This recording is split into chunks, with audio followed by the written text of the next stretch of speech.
Hello friends, आज मैं आपको जीएस का एक बहुत ही इम्पोर्टेंट टॉपिक पॉलिटिकल साइंस, जिसे राजनीति विज्ञान या फिर नागरिक शास्त्र कहते हैं, उसको पढ़ाने जा रहा हूँ। और उसका बहुत महत्वपूर्ण टॉपिक है संसद, जो कि हमारा आज का टॉपिक है। फ्रेंड्स, किसी भी दुनिया में किसी भी देश की अगर हम बात करें तो उस पर शासन करने के बहुत सारे तरीके होते हैं। जैसे कहीं पे राजशाही है, कहीं पे ब्यूरोक्रेसी है, कहीं पे ऑटोक्रेसी है, कहीं पे आपका बहुत सारे तरीके, थियोक्रेसी है, या फिर मोनार्की है, या फिर एनार्की है।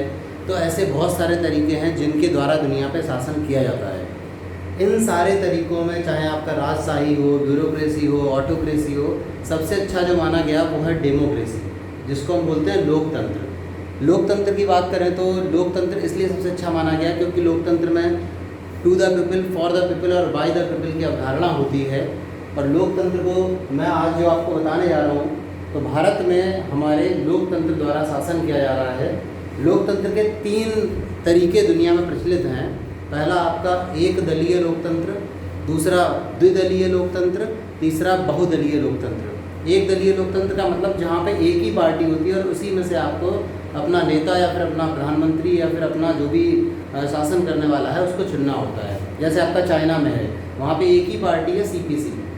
द्विदलीय की बात करें तो जैसे आपका अमेरिका में है, वहाँ पे एक द रिपब्लिक और एक द डेमोक्रेट, 2 पार्टियाँ हैं।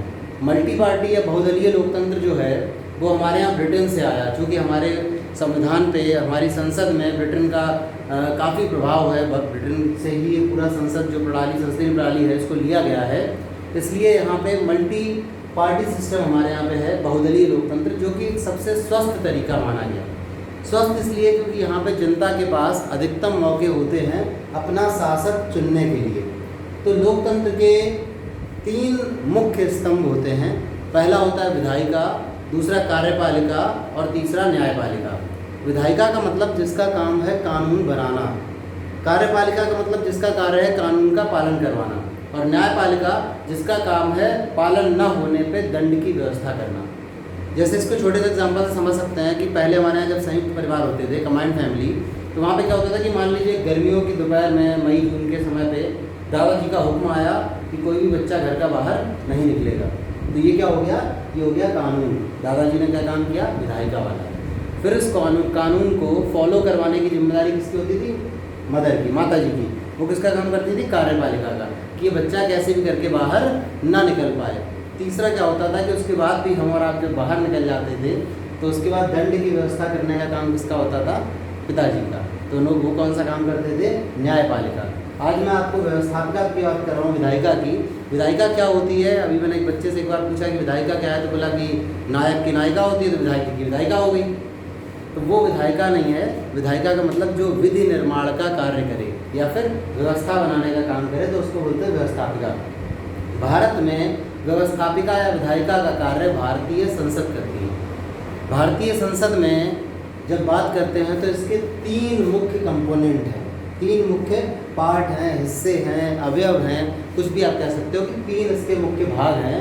कौन कौन से? लोकसभा, राज्यसभा और राष्ट्रपति। इस संसद का जो सर्वोच्च व्यक्ति होता है, सर्वोच्च अंग जो होता है, वो होता है राष्ट्रपति। पेपर में क्वेश्चन आता है कि संसद के कितने अंग हैं, तो अंग इसके हैं 3। लेकिन अगर पेपर में क्वेश्चन आता है कि संसद के कितने सदन हैं, संसद में कितने सदन हैं या फिर कितने हाउस हैं, कंपोनेंट तो 3 है लेकिन हाउस सिर्फ 2 हैं। कौन कौन सा? लोकसभा और राज्यसभा। दुनिया के अधिकांश विकसित लोकतंत्र वाले देशों में द्विसदनात्मक व्यवस्था है, जैसा कि हमारे यहाँ पे भी है। तो लोकसभा और राज्यसभा। आज हम चूँकि संसद पढ़ रहे हैं और राष्ट्रपति के बारे में आज हम बात नहीं करेंगे, तो मैं आपको कंपैरेटिवली जो लोकसभा और राज्यसभा है वो पढ़ाने जा रहा हूँ। कंपैरेटिवली इसलिए पढ़ा रहा हूँ ताकि आप कंफ्यूज ना हो बाद में। आप जब चीज़ें एक साथ मिला के पढ़ोगे तो आपको दोनों का फ़र्क समझ में आएगा। तो संसद का की जो अवधारणा है वो अनुच्छेद 79 में वर्णित है, 79 में। कई बार पुलिस और लेखपाल आदि एग्जाम्स में ये अनुच्छेद बहुत पूछे आते हैं। और ये संसद जो आपका टॉपिक है, ये ऐसा टॉपिक है जिसमें हर एग्ज़ाम में, एसएससी में, बैंक में, पुलिस में, सब में आपको 2 से 5 नंबर का पक्का मिलेगा। इस पॉलिटिकल साइंस के संसद टॉपिक से डिफरेंट टाइप से क्वेश्चन आते हैं। काफ़ी ब्रॉड टॉपिक है, हम इसको 2 सीरीज़ में कवर करेंगे। तो लोकसभा की बात करें तो लोकसभा को कौन कौन से नामों से जानते हैं, एक और क्वेश्चन है हमारा।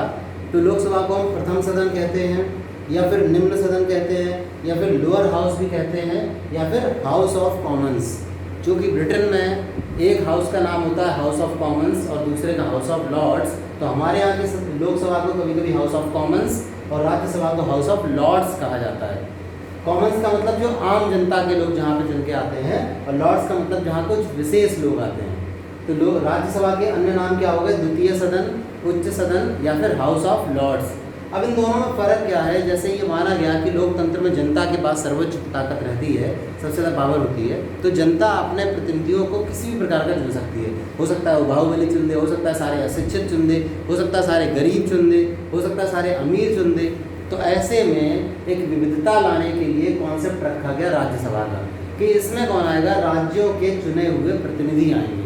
मतलब राज्य विधानसभाओं में हमने जिन लोगों को चुन के भेजा होगा, वो अपने कुछ प्रतिनिधि चुन के केंद्र में या संसद में भेजेंगे। तो वो हो गया आपका राज्यसभा, ताकि हमारे चुने हुए लोग यदि कुछ विशेषज्ञ ना हो तो हमें विशेषज्ञ यहाँ से मिल सकें। ये अवधारणा थी लोकसभा और के साथ में राज्यसभा को रखने की। तो आगे बढ़ते हैं। अब मैं आपको तुलनात्मक तरीके से बताता हूँ। इनको आप लोकसभा के, इनको आप सदनों के कार्य, गुण या शक्तियाँ कुछ भी मान सकते हो। जैसे पहले सबसे पहले बात करते हैं कार्यकाल की। तो कार्यकाल की जब बात करते हैं तो लोकसभा एक अस्थाई सदन है।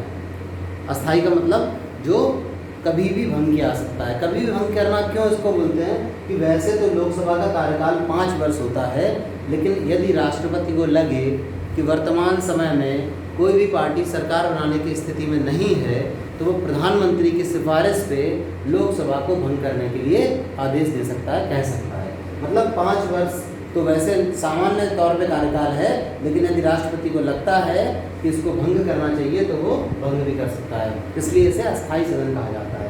राज्यसभा हमारा स्थायी सदन है, परमानेंट है, लेकिन राज्यसभा के सभी सदस्यों का कार्यकाल जो है, प्रत्येक सदस्य का कार्यकाल वो 6 वर्ष होता है। यहाँ पे एक ऐसा सिस्टम बना हुआ है कि हर सदस्य 1/3 सदस्य हर 2 साल बाद अपने आप रिटायर होता जाता है। और अनुच्छेद 83 में राज्यसभा के इस परंपरा का, जो स्थायी और सदस्य वाली बात है, का वर्णन है अनुच्छेद 83 में। अगली बात करते हैं सदस्यों की। लोकसभा में वर्तमान संशोधन के अंतर्गत अधिकतम 552 सदस्य निर्वाचित हो सकते हैं, निर्वाचित प्लस मनोनीत हो सकते हैं, जिसमें से इस समय 15वीं लोकसभा में 545 सदस्य हैं। राज्यसभा में अधिकतम 250 सदस्य चुने जा सकते हैं वर्तमान संविधान संशोधनों के अंतर्गत।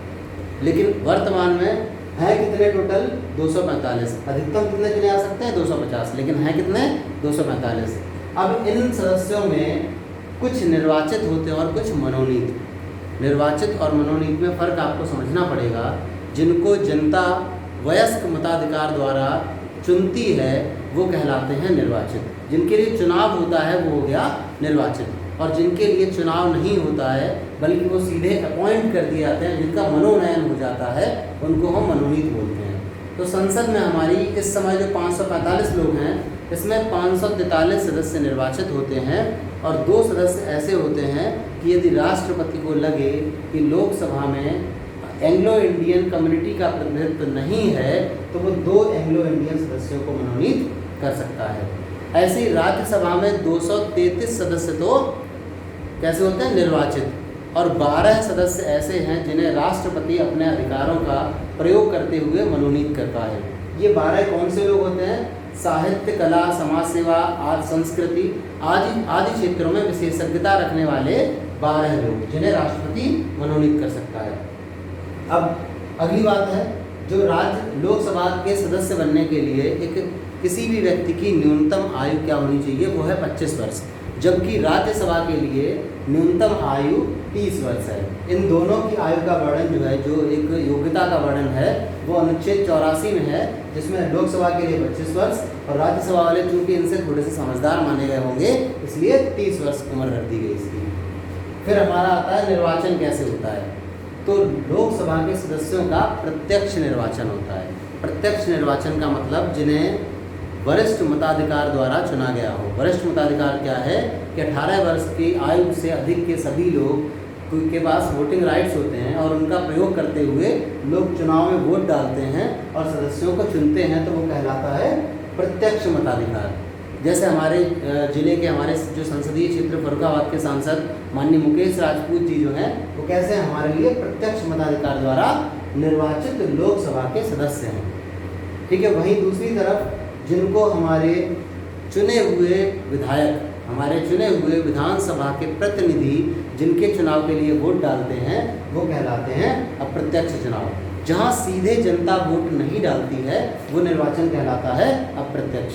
लेकिन है ये भी निर्वाचन, क्यों? क्योंकि भले ही जनता ने वोट नहीं डाला है, लेकिन फिर भी जनता के द्वारा ही डायरेक्टली वोट पड़ा है, जनता के प्रतिनिधियों ने डाला, एक ही बात है। अगली चीज़ है लोकसभा का प्रमुख कौन है, या लोकसभा का पूरा जो है वो सर्वे सर्वा हेड कौन है। तो लोकसभा का जो प्रमुख होता है उसका इसके द्वितीय अनुसूची में लोकसभा का स्पीकर, डिप्टी स्पीकर, राज्यसभा के उपसभापति, इन तीनों पदों का वर्णन है द्वितीय अनुसूची में, अक्सर एग्जाम में पूछा जाता है। तो लोकसभा का जो प्रमुख होता है उसको हम स्पीकर बोलते हैं या फिर लोकसभा अध्यक्ष बोलते हैं। उसको असिस्ट करने के लिए एक और जो दूसरा होता है वो होता है डिप्टी स्पीकर, जिसको हम लोकसभा उपाध्यक्ष बोलते हैं। ऐसे ही राज्यसभा में जो हेड होता है, प्रमुख होता है, वो उसको कहते हैं सभापति। और राज्य का सभापति हमेशा वर्तमान उपराष्ट्रपति होता है, या दूसरे शब्दों में कहें कि देश का उपराष्ट्रपति जो होता है वो राज्यसभा का पदेन सभापति होता है। उपराष्ट्रपति स्वयं राज्यसभा का हिस्सा नहीं होता है। इंपॉर्टेंट पॉइंट है, आपको एग्जाम के लिहाज से ध्यान रखना है। एक और इसके साथ में जो असिस्ट करने के लिए होता है वो होता है उपसभापति। इन दोनों में फ़र्क ये है कि सभापति माने उपराष्ट्रपति, वो राज्यसभा का अंग नहीं है, लेकिन जो उपसभापति है वो स्वयं राज्यसभा का सदस्य होता है। अर्थात उपसभापति जो है वो राज्यसभा का ही एक हिस्सा है, उन्हीं लोगों में से चुना जाता है। अब एक और क्वेश्चन एग्जाम में बहुत बार आया है कि जो आपका पहले लोकसभा स्पीकर कौन थे। तो पहले लोकसभा स्पीकर थे जीवी मावलंकर, गणेश वासुदेव मावलंकर। ऐसे ही जो पहले डिप्टी स्पीकर थे वो थे अनंत शयनम अयंगर। राज्यसभा की बात करें तो पहले सभापति तो हमारे पहले उपराष्ट्रपति हो गए और वो थे डॉक्टर राधाकृष्णन। पहले उपसभापति थे कृष्णामूर्ति राव, जो राज्यसभा के पहले उपसभापति थे। अगला एक और क्वेश्चन बनता है कि वर्तमान लोकसभा अर्थात 15वीं लोकसभा के स्पीकर या लोकसभा अध्यक्ष कौन है। तो वह श्री ओम बिरला, जो कि राजस्थान के कोटा से सांसद हैं। एग्जाम में ये भी प्रश्न आ सकता है कि कहाँ से वो वर्तमान लोकसभा अध्यक्ष कहाँ से सांसद हैं, तो वो हैं कोटा से। इस समय राज्यसभा के जो सभापति हैं वो तो एम वेंकैया नायडू हो गए, जो कि पदेन उपराष्ट्रपति होता है, और जो इसके राज्यसभा के उपसभापति हैं वो हैं हरिवंश नारायण सिंह। अगला एक और इम्पॉर्टेंट पॉइंट है कि इन दोनों के अधिकारों की जब हम बात करते हैं तो लोकसभा के पास अधिक अधिकार प्राप्त हैं, जबकि राज्यसभा के पास सीमित अधिकार प्राप्त हैं। बहुत कम शक्तियाँ होती हैं राज्यसभा के पास, क्योंकि जनता जनार्दन के पास लोकतंत्र में सारी शक्तियाँ हैं और जनता के चुने हुए प्रतिनिधि लोकसभा में हैं, इसलिए लोकसभा के पास अधिक शक्तियाँ रहती हैं। इन्हीं शक्तियों के क्रम में दो तरीके के विधेयक होते हैं, जिसको मैं अगले लेक्चर में बताऊंगा, साधारण विधेयक और वित्त विधेयक।